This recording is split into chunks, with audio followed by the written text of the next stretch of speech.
Joining us today on the Daily Dose, we have a guest that I'm really looking forward to. And I'll tell you why, because he has a lot of passion for his hometown teams. And if you know me, you know I am very much the same way, except that this guy has endured way more pain than I ever have because he is a Cleveland sports fan.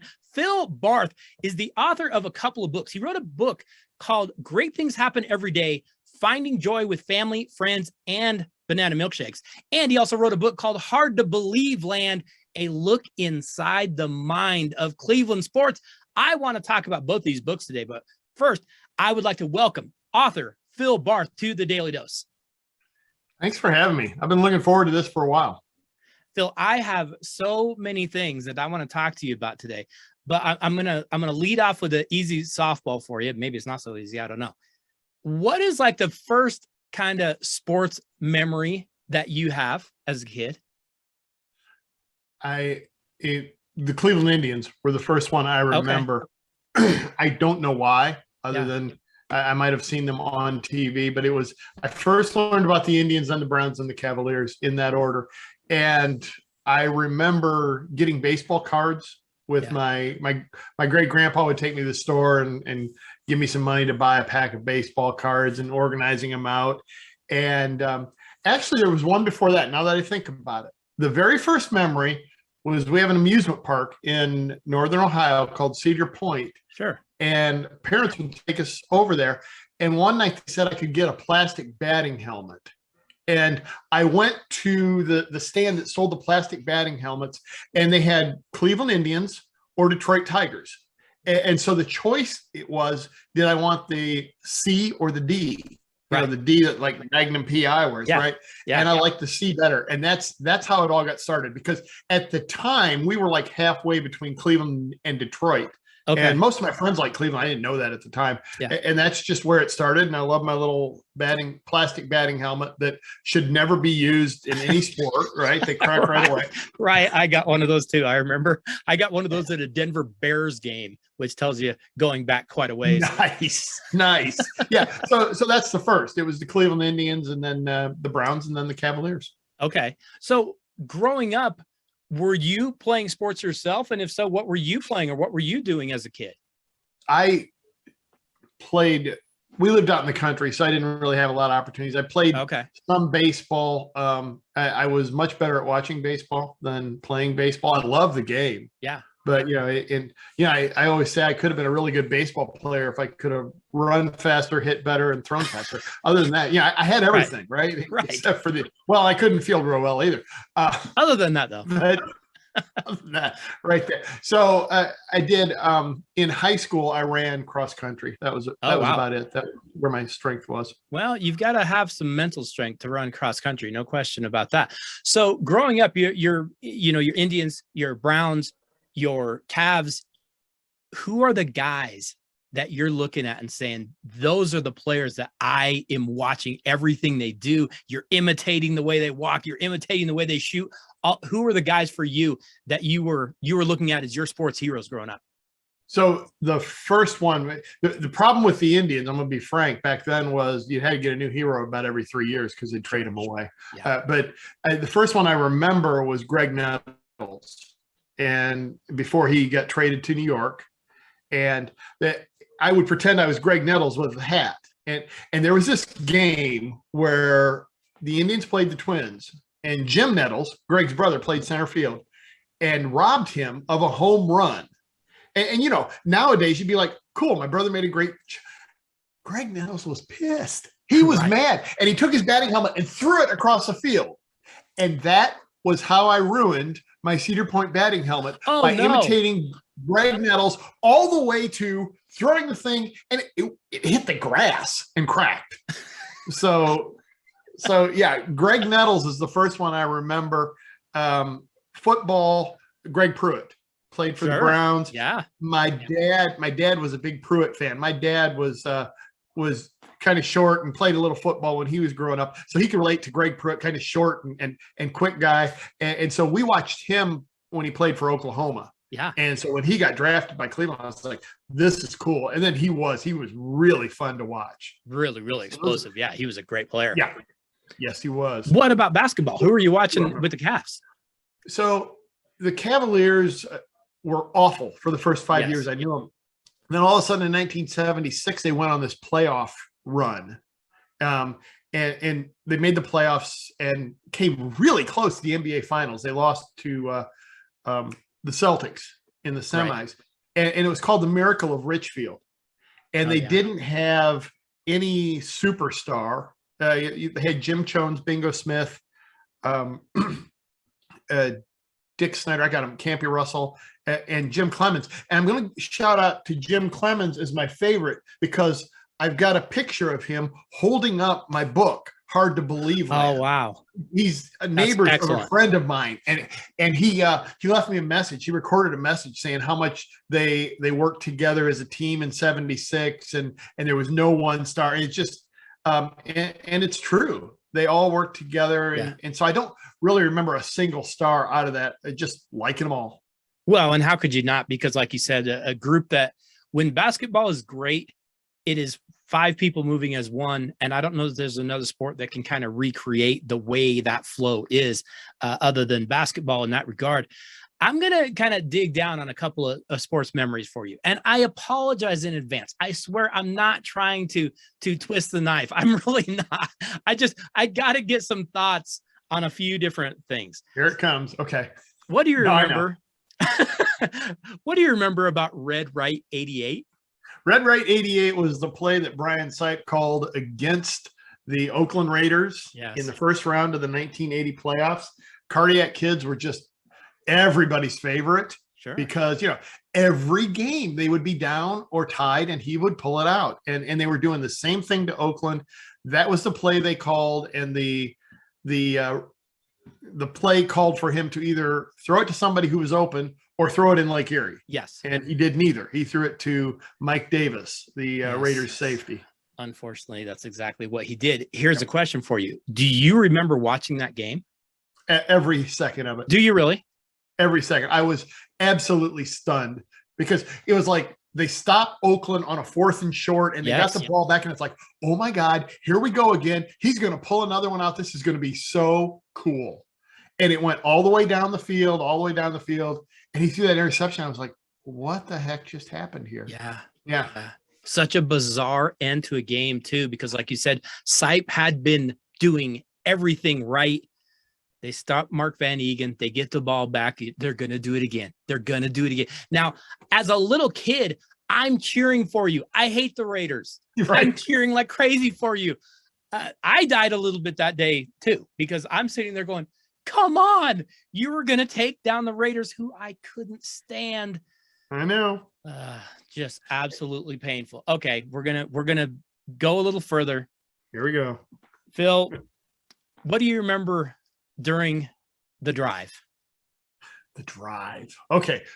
First thing I want to say, the worst one was Red Right 88, because it was the first time we ever had our hearts cut out and handed to it. I would agree with that. I understand. I mean, now as a fan, if the Indians blow something, or I'm sorry, the Guardians now, whatever. Right. If they blow the game, right, it's like you get this expectation, like, okay, it's going to happen, right? But not that time.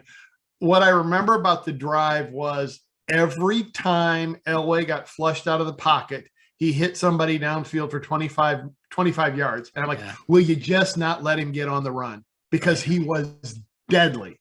And the other thing I remember about it, and Cleveland fans will back me up on this, but nobody else will, the game-winning field goal was wide left. It's so funny. My next question was, did you think the game-winning field goal was good? I did not. I thought he missed it. I thought it was wide left. And I always say, I don't understand how the referee who was standing right under the goalpost could have not seen that it was wide left when me sitting on the TV miles away could see. Yeah, but it was over the top of the goalpost, so you don't know. Now, but I will say this. I saw at one point, a fan had taken some home video from the end zone, and that was the first time I went, I think it might have been good, because when he kicked, now, to be fair, I hated Rich Carlos. He was the most inconsistent kicker ever. Everybody talked about his bare foot. It gives him a better feel. Well, then how come you only made about 50% of your kicks? But when he kicked it, he missed it. He missed it. We're still going to lose. So I totally feel your pain. And the way he kicked it, when I see that still to this day, I go, that doesn't look good. And the only thing that made me feel better was all the Broncos started jumping around. Was the only thing, because I was like, he missed it. Why are they celebrating? Yep.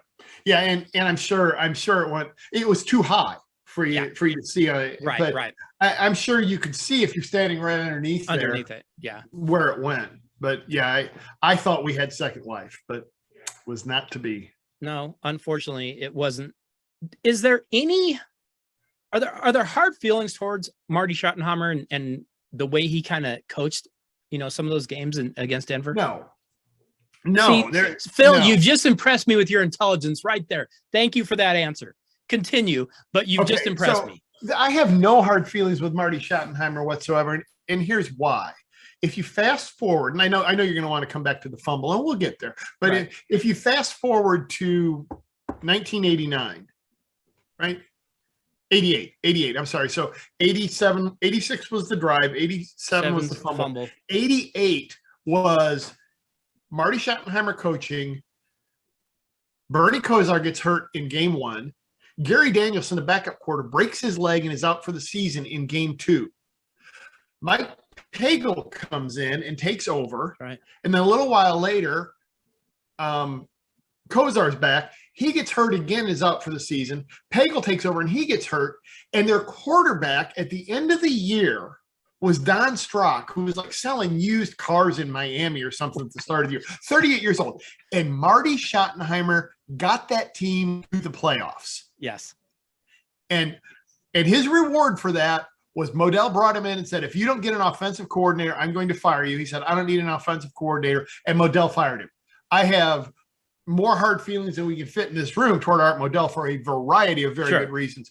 But I mean, what coach today, probably Belichick, but what coach besides him is going to be able to go through 4 quarterbacks and still make the playoffs? None of them.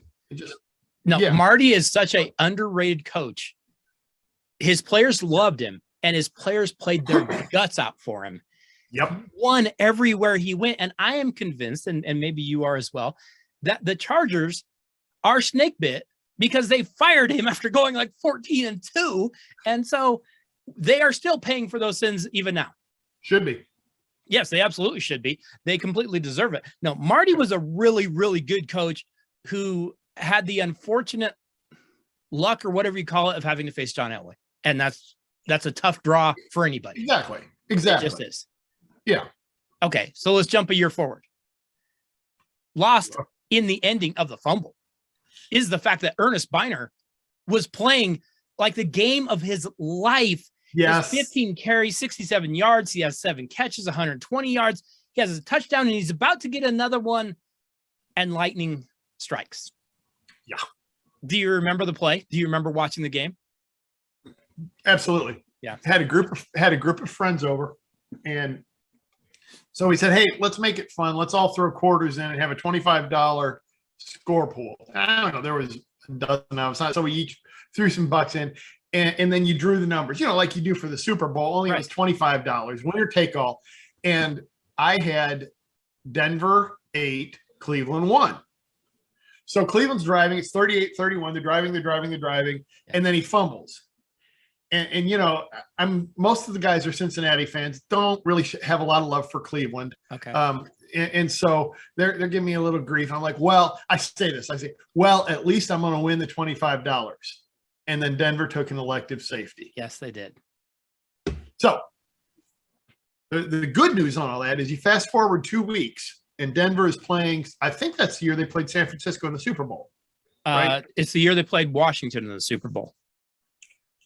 I thought Washington was Giants after the fumble, or Giants after the drive, Washington after the fumble, San Francisco after more of the blowout that last year. Okay, so I guess I had to wait a year for my revenge. Well, no, you got it against Washington. Washington to me is still the most painful of all the Super Bowls. No, I mean my financial revenge. Okay, you got it back. Oh yeah. So what happens is a year later, we're all gathered together, and it was a $10 a square pool. Oh, and wow. My buddy, the guy who won the $25, has San Francisco 8, Denver 0. I have San Francisco 5, Denver 0. And you probably remember the game. I do. But right, I mean, it's late it's middle fourth quarter, and San Francisco is not going to run up the score. And there's some turnover. I don't know if it was a fumble or what. And my 8-0 buddy who won the $25 to 10. Yeah, he's planning on how he's going to spend, and it was like, I mean, it paid on the score changes, but it was $300 to $400. Oh, wow! And he's planning on how he's going to spend it. And they ran that fumble back to the 2 and then punched it in. I'm like, well, you got the 25 anyway last year. Right. So, don't forget the 25 you did get. Ernest Biner was a really good player too. I always felt so bad that people remembered him for that instead of how great he was, because he really was a hard-nosed running back. Yeah. And like an 11th round draft choice, something like that. Yeah. Late pick. And they traded him to Washington for Mike Oliphant, who never did anything. Meanwhile, he went and won a Super Bowl. Well, yeah. So, I always liked Ernest Biner. And I was upset at the time. But, you got to look, like you said, how many catches that day, how many carries. He was just playing out of his head, and one bad break. Yeah. And unfortunately, especially in sports, we always want to declare kind of that narrative of, well, you won, so you're the winner, and you lost, well, you're the loser.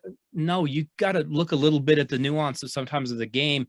I understand Brady's won, 100 Super Bowls, but there were a little more at play sometimes in some of those games. And so many people don't think to look at that. So when I'll ask you an uncomfortable question, when Denver goes to these Super Bowls, are you just blatantly rooting against them? Are you just hating on the Broncos as they go to these Super Bowls, or are you? I don't blame you. I would too.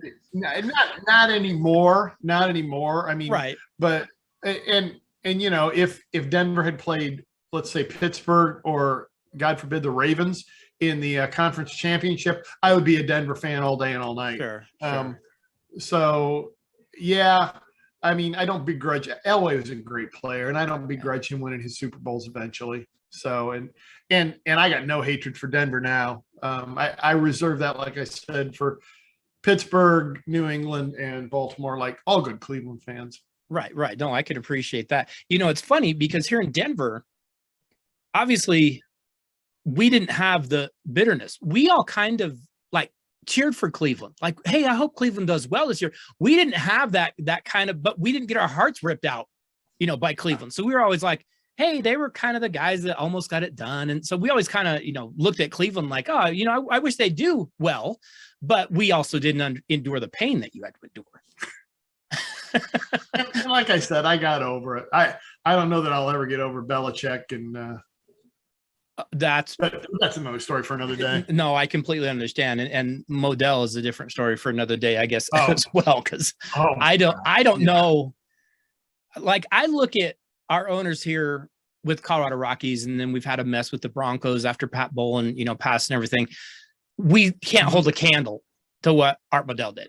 That's a whole different animal there. I mean, no, you kind of won a Super Bowl. Yeah, I mean, they just did it in different laundry, and in a different city, but you did. Yeah, no. No, that's a different level of pain right there. Oh yeah, and he took Ozzie Newsome with him, so Ozzie could build the team, and yeah. So is that who it is then? Is it the Ravens that is villain number one for Cleveland fans? Yeah, it's probably the Ravens. The Steelers are close just because we've got that long history. Yeah. And because of Belichick leaving Cleveland, admittedly it was the whole team left, but they had Belichick, they had Nick Saban as a defensive coordinator, and Ozzie Newsome in the front office. Yeah. And how many championships have those men won over the years? So that's just unfair. Yeah. So yeah, it's probably Baltimore. Yeah. I don't know if you know this, but the year before the Browns moved to Baltimore, They traded their first round pick, number 10 overall, to San Francisco for number 30, and San Francisco's pick in the next draft. Okay. Number 30 wound up to be Craig Powell, linebacker, did nothing. San Francisco got nothing out of number 10. The next year, that pick was Ray Lewis for the Baltimore Ravens. Again, it's just insult to injury at this point. So we set them up. It's like, okay, you're going to get Jonathan Ogden with your first round pick, but you're going to need more than that. So here's one for Ray Lewis. Wow.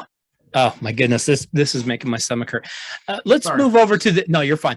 Let's move over to the Indians, because I know that you are a big Cleveland Indians fan. In fact, it looks like you've got a couple of bats back there. Those don't happen to be any Indians bats. The only one that's an Indian bat is Casey Blake on the bottom. Okay. The top two are significantly better players. Casey's a great player. I love Casey, but the top one is Hank Aaron, and the middle one is Willie Mays. What? So. Phil, Willie Mays in my book is the greatest baseball player who's ever played. Oh, amazing. Yeah. And wow. I wasn't alive in 1954 to see him rob Vic Wertz, but yeah, he's amazing. But so this goes back, I don't know, 25, 30 years. Sam's Club used to have autographed sports memorabilia, and they decided they were getting out of the business. And so we walk in there and they got all this stuff on sale, dirt cheap. Wow. And I'm like, holy crap, Hank Aaron and Willie Mays, are you kidding me? I bought both the bats. And, you have to. and they sat in storage in a closet for 25 years. And a couple of years ago during the pandemic, I made a project and put them up finally. But yeah. What's the top? It looks like a hockey stick at the top. What do you have there? Hockey stick is just one I happened to find at a thrift shop. It's autographed by the Cincinnati Stingers World Hockey Association team from the mid 70s. And the only name I recognized was Barry Melrose, the guy who rocks the mullet. He's the guy though. I like it. Okay, let's move over to those Indians, and we'll get around to calling them something else here in a minute.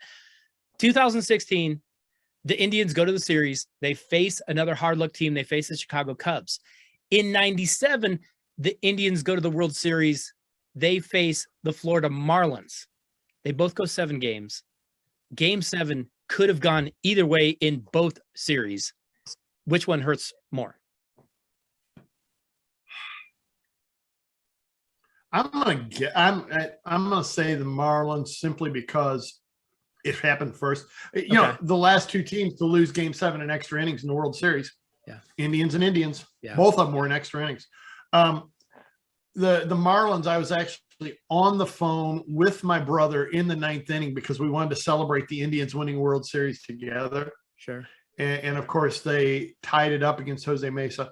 And then 3 innings later, it beat Charlie Nagy.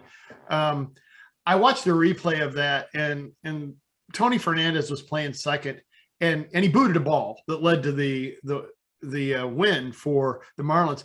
And it was just like the camera just kept on him in the dugout and him elsewhere. Just like, this is his whole face on TV. I'm like, leave the dude alone. Right. We're talking about the narrative again. It's like, come on. I mean, this guy played a great second base for the Indians that year. He made 1 error.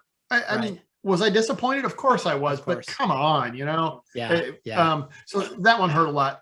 The Cubs won. I don't know. Maybe it was the Cubs one. I'm not sure, because they had 116 years or however long it had been. And I don't know. The Cubs one was worse because a few days later, it was between the Cubs and the election of 2016. I run into a couple people at a party my in-laws were having, and so the guy, he'd love to debate politics. I don't want to debate politics, because so who do you think is going to win? Wants to talk about the election. I'm like, I don't want to talk about the elections. So I say, smart guy that I am, well, it won't be the Browns this week. And as soon as it was out of my mouth, I was like, oh crap, they're Cubs fans. And he's like, speaking of that, no, like, what'd you think of that World Series? I'm like, are you kidding me? And then I'm telling, obviously I turned it off as soon as it's over.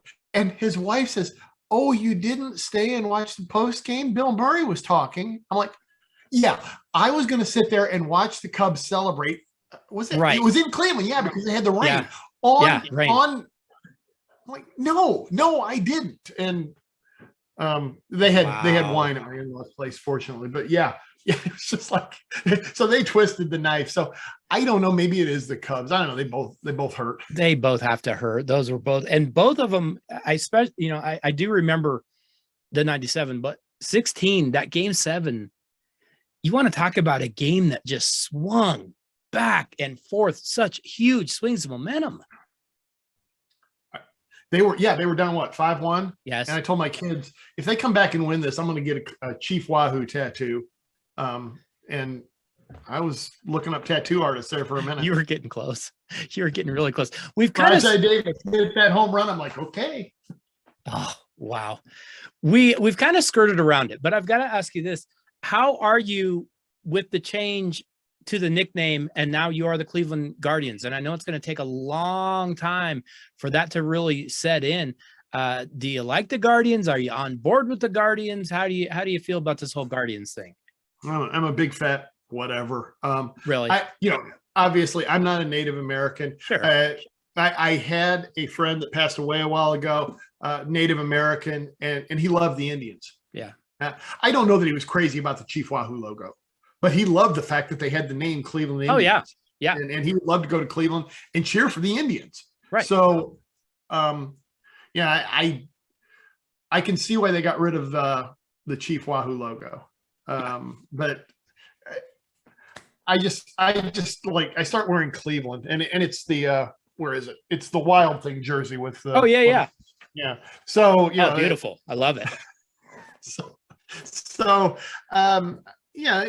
whatever they want to do, it's the Dolan's team, and I'm really not going to complain about that because they have provided a front office and talent on a limited budget that has either the best or second best record in the American League over the past decade, behind the Dodgers in the majors, I think. So they have done more with less than any franchise I know. So if they want to call it Guardians, I'll still root for it. Okay. I just wondered about that, and I completely understand it. All right, we're gonna change teams yet again because we've gone through some NFL, we've gone through some Major League Baseball. In fact, I was telling Phil before we started recording, I've got this picture up here that a listener actually sent me of, you can see if you're watching the video, Michael Jordan hitting the shot against Craig Elo and the Cleveland Cavaliers. What do you remember about that 1989 Game 5 in the Eastern Conference first round of the playoffs? So I remember being up at my parents' with my fiance at the time, wife now, and just watching the game, and the Cavaliers had swept 6-0 the Bulls in the regular season. So it was 2-2 and the game was going back and forth, thinking, okay, they got him. They got him here, and they hit that shot, and I was just like, oh crap. And it was all, kind of moody. My fiance's like, really, over a game? I'm like, oh, she's learned now. It's like, yeah, that's how he is. So I remember thinking, how did that happen? I mean, obviously Michael Jordan, there's a debate. We'll just say greatest or second greatest basketball player of all time. They put their best defender on him. He had the hand right there, and Jordan hit the shot. Yeah. So now I have the luxury of how many years that it's in the rearview mirror being, it is what it is. At the time I was like, you gotta be kidding me. Yeah. Yeah. Well, and people kind of forget, same thing with Ernest Biner. People kind of forget Elo was the one that hit the shot to put you guys up. Elo had been your greatest defender. Elo had played his out of his mind and was playing on a bum ankle, if I remember right. So he's kind of playing, defending Mike on one leg. It's not that easy. People, again, we have short memories in sports for things like that. We don't remember too much nuance. We remember Jordan hit the shot. I will always remember, more so than Elo misplaying him, I want to say it might have been Nance or Doherty that came over to double him and completely overplayed him. That was the mistake in my book. I had forgotten about that, but you're absolutely right. I'm not sure which one it was, but there was a double that they were going to put on him, and that's what happened. Gave him the back cut, and then you're hoping that Craig Elo can somehow elevate with a Michael Jordan, and you're asking an awful lot. Very, very difficult. You brought up, Michael Jordan first, second, whatever. You are in Ohio. You've seen him since he was literally a boy. He is kind of the hometown son, but he left, came back, wins a title, left again. What is kind of the consensus on LeBron James in your part of the country? I don't know if there is one anymore. I mean, there was in 2010 when he left. Yeah. What was that? Yeah. 2010, because he came back in 14. It was like, you got to be kidding me. And he called a big press conference. And, he's obviously a great basketball player. And he came back and he won a title. And it's the only title that I have seen of any of my teams in my lifetime. Sure. And he single-handedly in that series destroyed the best team in the NBA. Yeah. He was the leading points, block shots, steals, everything. Yep. Everything. Kyrie hit the shot. Love had some plays. J.R. Smith gave him 8 points in that game 7 when they needed it. But it was LeBron, right? Sure. He took over that game. He willed that team to a championship. So from that point of view, love him. Once he got the title, it was good. It was good. Yeah. When he left for LA, I wasn't surprised. Yeah.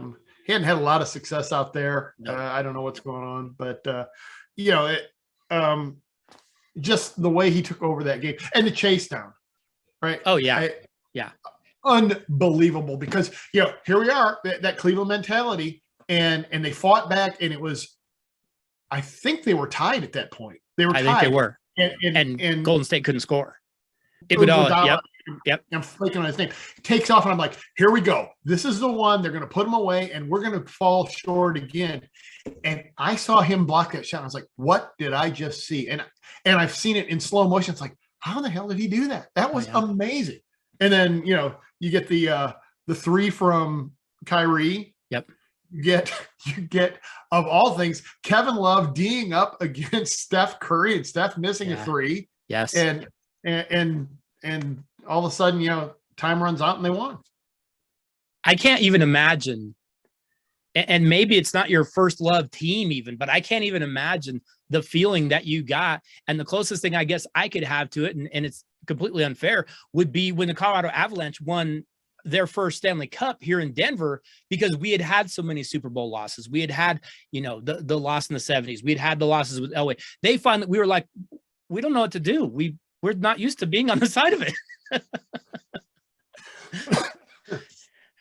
I was blown away. And again, that you got that mentality, how they're going to blow it. And LeBron gets fouled with like 10 seconds left, and they're up by 3. Yeah. And he starts limping around on his ankle. I'm like, okay, great. Here we go. He's going to miss the free throws. They're going to make a 3, and we're going to lose this game in overtime.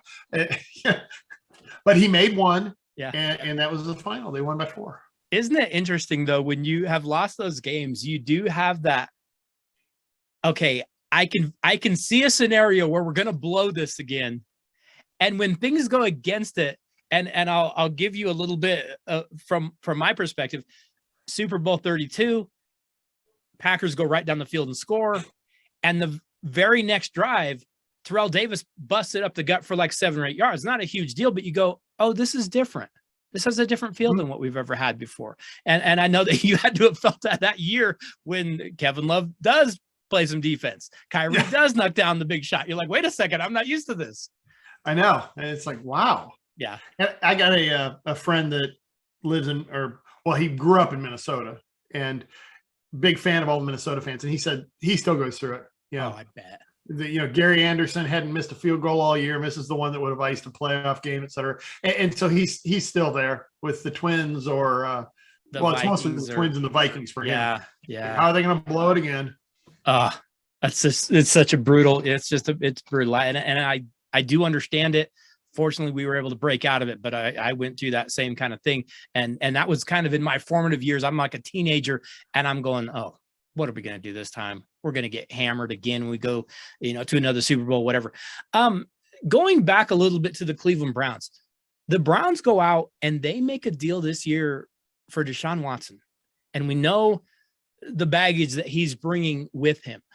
what is kind of the feeling back there? And I know that they had the interview here recently with a couple of the people who say they're victims. Not so much to drill down into what he did, because I don't know if anybody knows, but what's kind of the feeling there? Is that, hey, he can help us? Is it we're not quite sure? What's the feeling on Deshaun Watson being the quarterback for the Browns? I think he can help. Now, for sure. Will he be available this year? I don't know. Yeah. I was talking with somebody a while ago, and they said, would any of this have become a thing had Baker Mayfield, instead of trying to play through an injury, just said, you know what, I need to have shoulder surgery, and they had gone with whoever, right? Yeah. And I don't know the answer to that. I think not. I think he tried to play through it. And I don't know, nobody knows what's going on in that locker room, what kind of an influence he is. I mean, Odell Beckham wanted out. I was like, well, good, let him go, because this year they were playing in San Diego and they would have won that game. 4th and 2, Mayfield hits Beckham in the numbers, and he drops the ball. Yeah. And I'm like, okay, you wanted to wonder why he's not throwing it to you that often. It's because you cost him a game. Yeah. Now, having said all that, I also have heard that somebody in the organization said, we need to get an adult to quarterback this team. So I don't know what's going on. And I don't know if they're playing a game of chicken with the Browns and the rest of the NFL on what they can get in trade, but he's still on the roster. So clearly they thought, and they wrote a check to back this up. They thought that they needed to upgrade quarterback above and beyond all else. And quarterback is, it's like no other position in sports. For sure. So yeah, what I've read is they think Deshaun is one of the top 3 quarterbacks in the NFL, behind Aaron Rodgers and Pat Mahomes. Yeah. I don't know that I'd go that far, but I know he's one heck of a quarterback. He is, and he's never been in a good situation either down in Houston. That's been a disaster.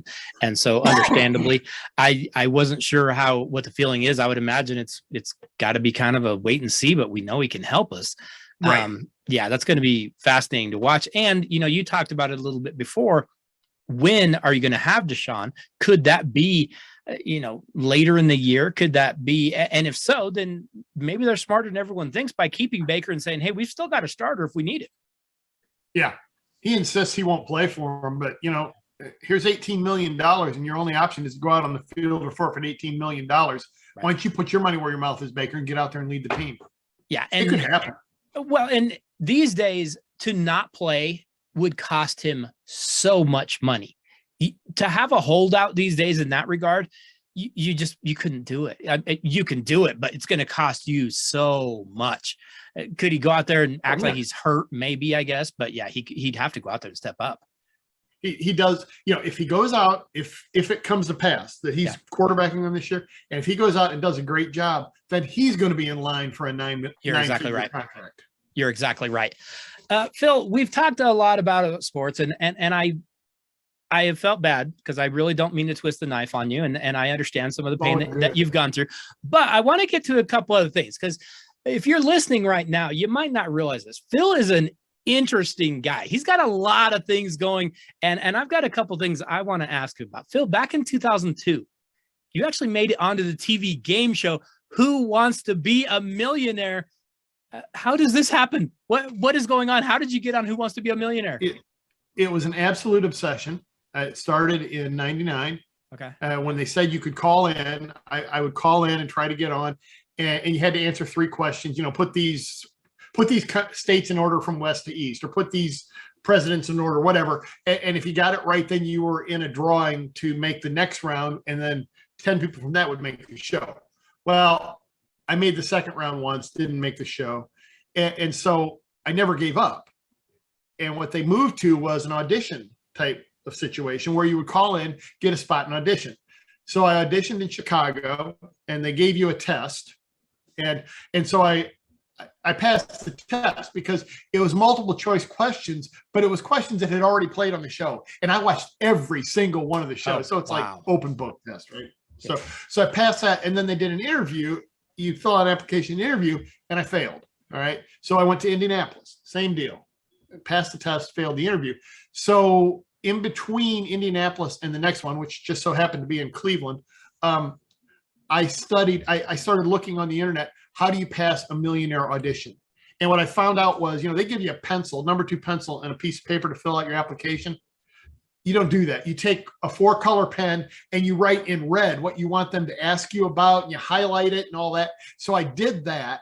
And then they asked me, because look, once you pass the test, they know you either will or won't answer the questions. They want to see, do you have a story that Meredith Vieira will ask you about? Yeah. And I did. At the time, my oldest son was like 5 years old, and we were watching Millionaire, and he said, and Regis Philbin was the host. He's like, okay, next on the hot seat, next on the hot seat. And my son looks at me and goes, Daddy, how hot do they make that hot seat? And so I put that story down, right? Next thing you know, I got a card in the mail. November, my wife and I fly to New York, and I was on the show. You did pretty well on the show. $32,000. I got to ask, what's the question that knocks you out? So you got a free guess at $64,000. Okay. And it was, so real quick, the backstory. When I was in high school, I was on our quiz team, and the advisor kept telling me all year long as we kept playing our quiz matches, nobody on this team knows Greek mythology. You need to learn Greek mythology. Well, I never did. The $64,000 question was Greek mythology. The term mentor comes from Greek mythology. Mentor was friend and trusted advisor to whom, and the choices were Oedipus, Hercules, Odysseus, Achilles. And I don't know if you're. I'm completely out. No. So was I, and so were the people I called. I had a phone a friend left. I had a 50-50 left. Oh, wow. And so the phone a friend, 30 seconds of silence. The 50-50, just before I hit the 50-50, I thought, okay, Oedipus had that whole thing with his mom, so he wasn't a hero. Okay. And Achilles, the Achilles heel, if they leave Achilles, it's got to be the other one. So I thought, as long as they don't leave me Hercules and Odysseus, I'm good. Well, it left me Hercules and Odysseus. I guess Hercules, the answer is Odysseus. Wow. But you did get to 32. Well, exactly. And I'm sitting backstage going, damn it, why didn't I ever learn Greek mythology? And then I thought, you know what? I just made $32,000. Right. So you did pretty well. Yeah. Oh, I'm okay. I'm going to be all right. Imagine your life had you learned the Greek mythology and not gotten 32. No, you made the right trade then. Yeah, I'm good. You're fine. You're completely fine on that. Okay, Phil, I've got a couple other things I want to ask you about. In 2015, you had a life-changing experience. Can you talk a little bit about what happened to you there? Yeah. So 2015, I'm at Boy Scout camp with my youngest son, and I started feeling lousy. And I'm like, I can't make it up the hills. I'm getting short of breath. And I had actually had a friend who had a heart attack a few months before, and he told me how it felt leading up to it. And I'm like, oh my God, this is everything Tom said he had before his heart attack. But I'm like, you know what? Next week we're going to Vegas. I don't need to worry about it yet. And the week after that, I've got a team meeting in Myrtle Beach. So I'll get around to seeing the doctor. Well, come Thursday, we played this game called Hungry Human Hippos. You know the game Hungry Hippos? Yeah. Well, they do it with humans. And you're wheeling around the room catching softballs in milk cartons, right? Oh, okay. And afterwards, I felt terrible. So I went to the nurse, and she took my blood pressure, and she said, your blood pressure is tanking. It's like 100/60. And so they called, which is what your heart will do if it's going through a heart attack, because it doesn't want to pump the blood out. It wants to slow down, I guess. Slow everything down. Wow. So I got a ride in an ambulance to the hospital, and they said, yeah, you had a small heart attack. And so I got a couple of stents and about 3 months off work. And so it was as part of the recovery where the book came in. The doctor, I figured, well, I'm a little overweight, not too bad, but a little bit. I'm going to get the lecture about diet and exercise. And he gave me a lecture about stress. And he said, you need to manage stress. I'm like, okay, well, I'll try that. And so what I started doing was putting a social media post out there that said, these are the great things that happened yesterday. And I did it just, when I was on vacation after the recovery, and we're at the zoo, and oh, here's the great things. We went to the zoo, and I just thought I'll do it this week. And then I thought, well, I wonder how long I can do it. I wonder how long I can find really good things that are happening in life. And the answer is I still do it. So yeah. And this is kind of the flip side of the Cleveland sports coin, right? Sure, Where you're sure. like, oh, what's going to go wrong? Well, this is kind of every day what went right. And they're such small things, you know. The title is banana milkshakes. I mean, that's a small thing, right? You take a frozen banana and some frozen yogurt and some milk, put it in the blender, and you got a banana milkshake. And, you know, make them for the kids and my wife. And it's just cool little things that make life better. So you then talk about and discuss a lot in your books and some of it just in life on your social media about stress management, about mental health. Phil, in the last 3 years, we've seen a big, I don't know what you'd call it, spike, I guess, in mental health crisis in this country, if not worldwide, and I'm sure it is worldwide. Talking just to the average listener out there, how are we supposed to manage our stress? What should people be doing? I got a PDF I'll send you. You post in the show notes. I call it the 9 S's of stress management. And one of them is that gratitude, that looking for what's good in life. I call it seek the good, seek the green. You know, color green is kind of a cool color. Another one is subtracting the bad influences. Don't go out of your way to hear bad news. Don't go out of your way to check out all the fights that are happening on social media. You know, social media can be great. I've got a lot of friends that are very positive friends on Facebook, and those are the people I follow. It can be very positive. It can also be the mother of all fights, because, you know, you and I can fight because we don't have to look each other in the face, right? We can just keep flaming each other on social media. And the more you look at it, the higher your stress level goes, and your blood pressure follows, and your health deteriorates when you're doing things like that. And there's several others. Those are the 2 big ones, right? Find what's good, because if you turn on the news, they're going to give you what people are paying to see, and it's going to be bad news. I don't care what network. They're going to lead with, here's the latest thing happening in the pandemic. Here's the latest, and you know, tragedy after tragedy, and it's awful. But you know, and I'm not saying stick your head in the sand, but you also need to be careful what your focus is and how much you're exposing yourself to that. And then the last one I'll tell you about, the rest will be on the handout. Okay. What is start your day off right. So there was a study done by some psychologists from Harvard University on happiness. And what they did was they split the participants into 2 groups. The first group was given just 3 minutes of bad news to start their day. And the other group was given 3 minutes of solution focused news to start their day. At the end of the day, 6 to 8 hours later, the group that started with just 3 minutes of bad news was 27% more likely to say they had a bad day. Yeah. So I have, you know, we have dogs. And so first thing in the morning, you play with dogs, and you're on your way to starting the day off. I absolutely love it. And I think you're hitting on so many things that are so crucial right now during this time.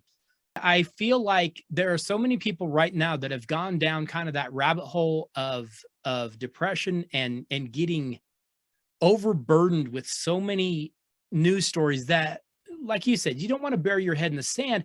But how many of those stories truly affect you and are truly necessary? Probably not that many. No, exactly. Yeah. So, and we tend to turn on the news in time to catch the weather, and then flip over to a sitcom or something before we go to bed. It's a much better way to live. And I know that when the pandemic first hit, I was doing the podcast and we were talking about that specifically, saying, I know that you want to know. I want to know what's happening. I want to know. You kind of have to take a break from some of that stuff, because it just becomes a kick in the teeth every single time you turn it on. And you would not deal with any relationship like that in your life. It's just so unhealthy to just get, you know, that barrage of negativity constantly. No, you bring up some really, really good points. Phil, I'm told that you have some music that you recommend to deal with stress. Is this true? Yeah, so this one works for me personally, and Okay. there's a backstory with it. It's so in 2019, my father passed away, and Okay. and it was a long illness, in a long fight, and he passed away. And so we went to Northern Ohio for the funeral, drove home Saturday evening, Sunday morning. First thing, I have to get up and fly across the country to Alberta, Canada, and so that takes all day. And I crash and burn in bed, and then the next morning I wake up and it's like 4 o'clock local time, and all of a sudden it hits me. It's like, oh man, dad's gone, and so on. And I'm like, I don't know what to do here. Well, I put on my running shoes, went down, hit the treadmill, and and told Siri to play Waylon Jennings. Okay. And I don't know that Waylon is particularly, relieving for stress, but the thing of it was, Dad was a big country fan, and I was not. Yeah. But we could agree on Waylon Jennings. Okay. And so, when I listen to Waylon Jennings, it's no longer my dad, in hospice and then passing away. It's my dad driving us on a trip to Florida and playing Waylon Jennings, and kind of just, you're going back and visiting the good times. Sure. And you think about it, there's any number of songs. I've asked people about this, songs that just take you back to a moment, and a really cool moment, a really good moment.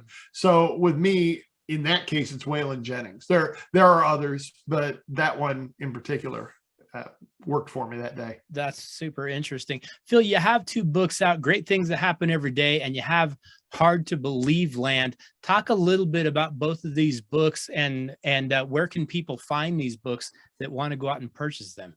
Okay, so there's my son on the beach. Okay. Great Things Happen Every Day cover. That was my credit for the photo goes to my wife. Credit for the cover idea also goes to her. Like, that's brilliant. I love it. Yeah. So that's the one about just kind of, it follows some of the highlights throughout the year, organized into different areas, like family trips and the highlights we had here and what we learned from that, and holiday celebrations. And there's a section of dad jokes in there. And so it's just things that make the life better, and why we're doing it, and what I've learned from it. And then Hard to Believe Land is the 2016 story of the Cavaliers, who won the NBA championship, the Indians, who won the American League championship, and the Browns, who won a single game. I love it. And so it kind of weaves back and forth. It's like, here's what's happening in the season, but that reminds me of the time when I went to the game and saw Gaylord Perry pitch, or whatever. Sure. And stories like that. Where you can get them is Amazon. Okay. The shortcut is philbarthbooks.com. That'll take you to the author page. Okay. Well, I'm telling you, I could sit here and have this conversation all day, talk about sports, talk about a number of different things, talking about life, and talking about getting through stress and dealing with, just life in general, which can be a struggle at times for so many people, especially during this time. And at the same time, like you talked about, going out and finding positive things to kind of put your energy into that, instead of just dwelling on the negative, is such a healthier way to go through life than dwelling on the negative that so many people unfortunately are doing right now. I loved having this conversation with you. It was extremely interesting, and we will be pointing people over to Amazon, and hopefully purchase some more things. But we would love to have you back anytime, because I really did. I enjoyed our conversation and talking about all things Cleveland sports. I can feel some of your pain. I can understand some of the things that you went through. I just can't understand it to the extent that you have, because you've gone through way more than I have. But at the end of the day, you just look back at it and laugh. It's how you take anything else. So at the end of the day, when I go to bed, I'm happy at night. So go to bed at night, I'm happy. That's the bottom line, right? Good luck to the Avalanche. Thank you.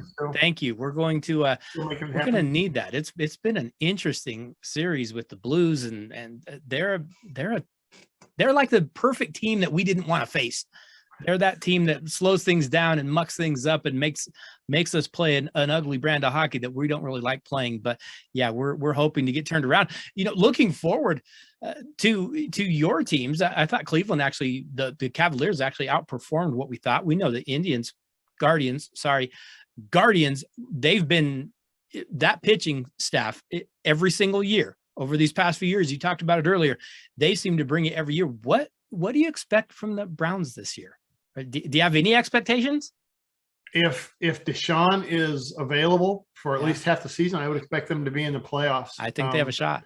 They have that advantage of a either third or fourth place schedule, which that means the Bengals will be facing 3 first place teams from divisions when the Browns are facing, like, I don't know, Houston and the Washington football team, or Commanders now, and whoever the third one is. And so that gives them an advantage over the top 2.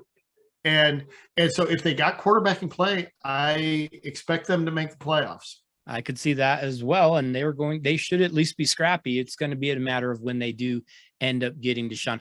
Phil Barth, thank you so much for stopping by the Daily Dose, for sharing your insight, for sharing sometimes your pain and your horror, but thank you so much for stopping by, for sharing your sense of humor and so many things that you brought today. But thank you very much for stopping by the Daily Dose. You are welcome back anytime. Awesome. Thank you for having me. This was a blast.